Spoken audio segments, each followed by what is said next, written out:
We've had a massive amount of rain in May and in June, and it's done a lot of damage to the garden. Today, we're going to talk about how too much water can harm our crops.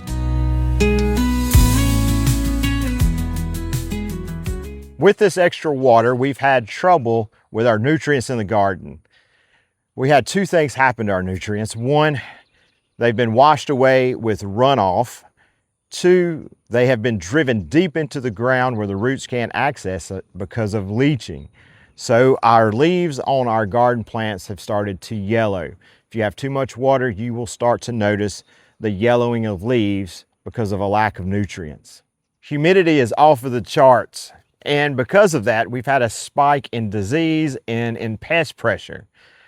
You see what it's doing to our cucumbers here? And some people would say spray.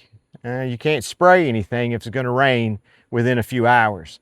So we've had rain day after day after day, which has increased our humidity, which has increased disease and pest pressure, and there's no way to treat it because it's going to rain so quickly after that. Another problem we're having is weeds. Because the ground is so saturated, so soft, you can't really work the ground, and you wouldn't want to work it anyway, because if you work it when it's wet like this, it would just make it more compact. So we're having to let the weeds grow. Not ideal. We're hoping that it will quit raining soon so we can get rid of these weeds before they go to seed. We have about 15 plum trees and about the same number of peach trees.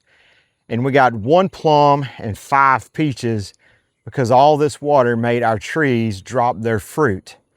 That happens because our soil is like a sponge. There's small holes in it, just like there would be in this sponge, that allow the roots to breathe. They need oxygen. But when it is completely saturated, those roots start to drown. And when a plant stresses, it drops its fruit so that it can concentrate on survival.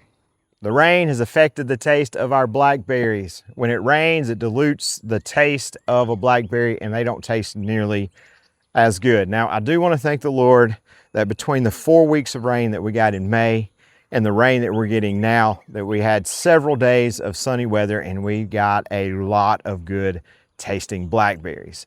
But right now, because of all the rain, it's sunny right now, but it just quit raining and it's supposed to rain this afternoon. These blackberries, they just don't taste as good. This is a good news, bad news. Let's go with the good news first. Good news is rain doesn't really affect the taste of blueberries. Bad news, that extra rain can cause those blueberries to split open, just like you would see on a tomato. I would show you a tomato that split open like that, but because of all the rain and humidity, my tomato crop is destroyed. Saturated ground is terrible for root crops too. I wish I could show you all of the onions that I'd planted here. These are some potato onions, but these are the few survivors. All the rest of them rotted in the ground because the ground stayed too saturated. Too much water is not good for your root crops. Now let's talk about a few crops that weren't affected by all this extra rain. One of those crops for me is the muscadine. Look at these muscadines.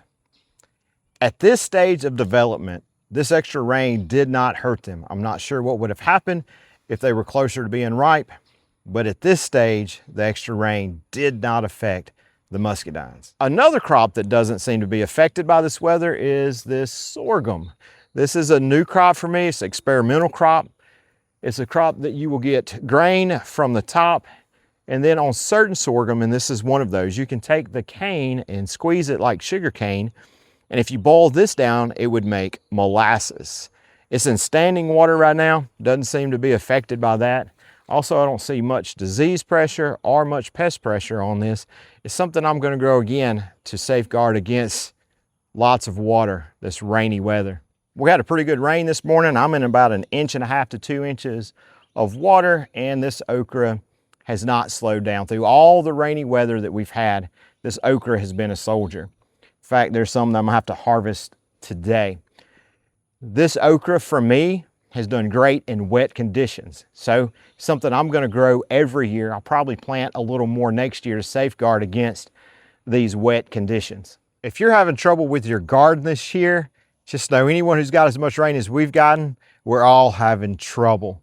Don't give up. 2 things to remember. This year we've had an unusual amount of rain. Number 2, celebrate the wins. celebrate everything you're able to harvest, and do it again next year. Don't give up.